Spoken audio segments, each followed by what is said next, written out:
Bienvenue à une autre vidéo de philosophie en bédaine. Aujourd'hui, on va étudier la différence entre une causalité et une corrélation.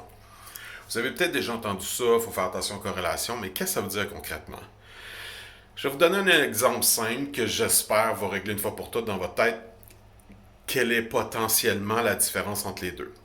Admettons une personne qui mange trop de sucre. Donc ça va être la cause. Okay? Dans cet exemple-ci pour illustrer le problème. On peut voir plusieurs choses arriver. Trop de sucre, ça inclut les glucides sauf les fibres. Là. Donc, mettons quelqu'un qui mange énormément de patates, de pâtes, aussi des desserts, etc. Plusieurs choses peuvent arriver dans son système. Augmentation d'une résistance à l'insuline, diabète, nourrir un cancer qui est faible, parce que le cancer se nourrit surtout de sucre. Cancer, obésité, trop de gras, maladie cardiovasculaire. Donc, la cause de ces trois problèmes-là, l'obésité, le cancer et le diabète, serait dans ce scénario-là, une personne qui aurait les trois, la consommation de sucre. La corrélation, ça serait de dire, je vois que tu as un problème de diabète, il faudrait que tu perdes du poids, tu as de l'obésité. Si tu diminues ton obésité, tu vas diminuer ton diabète. Or, c'est faux. C'est une corrélation.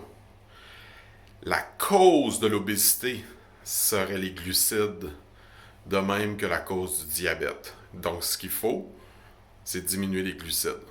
Dans ce scénario-là, je ne suis pas en train de dire que c'est le même pour tout le monde. Je ne suis pas en train de faire un diagnostic de la planète entière. Je suis en train d'illustrer épistémologiquement, du point de vue de la branche de la philosophie qui s'intéresse à comment on connaît ce qu'on connaît, la différence entre une causalité et une corrélation. Il y a une corrélation à faire entre l'obésité et le diabète, mais la cause n'est pas l'obésité au diabète. La cause du cancer n'est pas l'obésité, mais il peut y avoir une corrélation entre les deux. Et étant donné que dans plusieurs problématiques, l'obésité se répète, les médecins vont souvent répéter l'important c'est de perdre du poids, faire du sport, etc.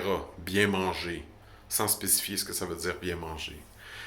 Ah, tu peux voir une nutritionniste. Je suis pas un nutritionniste. Il y a une autre branche qui s'occupe de ça. La science manque évidemment de vision holiste et de vision de causalité parce qu'elle va juste comparer des colonnes de chiffres. Et donc, dans tous ces cas-là, j'ai remarqué de l'obésité. Si on diminue l'obésité, on devrait régler le problème. Ce qui est quand même vrai, parce que dans la plupart du temps, si on diminue l'obésité, on va diminuer le glucide. Mais encore une fois, ça ne veut pas dire que la cause, c'est l'obésité.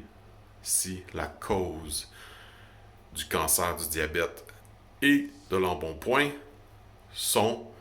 est les glucides.